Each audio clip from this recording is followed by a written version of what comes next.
Okay. అయితే ఇక్కడ villain కి సంబంధించి ఒక ఇమ్రాన్ హాష్మి. రొమాంటిక్ హీరో, ఒక గ్యాంగ్స్టర్ అండ్ హీరోగా ఎదిగిన క్రమం. మనం ఇమ్రాన్ హాష్మి మూవీస్ తీసుకున్నా కూడా ఆ హీరోయిజంలోనే విలనిజం కనిపిస్తూ ఉంటుంది. సో ఈ సినిమాలో ఇమ్రాన్ హాష్మి క్యారెక్టర్ ఎలా ఉంది? అంటే అతను గతంలో పెర్ఫామ్ చేసినటువంటి క్యారెక్టర్లో ఉండే కాంప్లెక్సిటీని దాన్ని వాడుకోవచ్చు అని సుజిత్ అనుకున్నాడు. అనుకుని ఈ సినిమాలో విలన్ క్యారెక్టర్ని తీసుకున్నాడు. అది వర్కౌట్ అయింది. అతను ఆ డ్యూయాలిటీని బాగా మెయింటైన్ చేశాడు క్యారెక్టర్లో. ఓకే, మెయింటైన్ చేశాడు. రెండోది, అతను ఎదుర్కొనేటువంటి వ్యక్తి అవతల పవన్ కళ్యాణ్.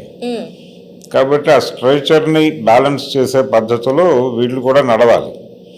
ఎందుకు ఇంతమందిని మోహరించాడు సుజిత్ అంటే, ఇమ్రాన్ హాష్మిని, వీళ్ళందరినీ, ప్రకాష్ రాజ్ని, శ్రేయారెడ్డిని, తర్వాత అర్జున్ దాస్ని, ఇంతమందిని ఎందుకు మోహరించాడు సినిమా నిండా అంటే, అవసరం వీళ్ళందరూ. జాకీ ష్రాఫ్ గారు కూడా కనిపిస్తాడు మధ్యలో చోట.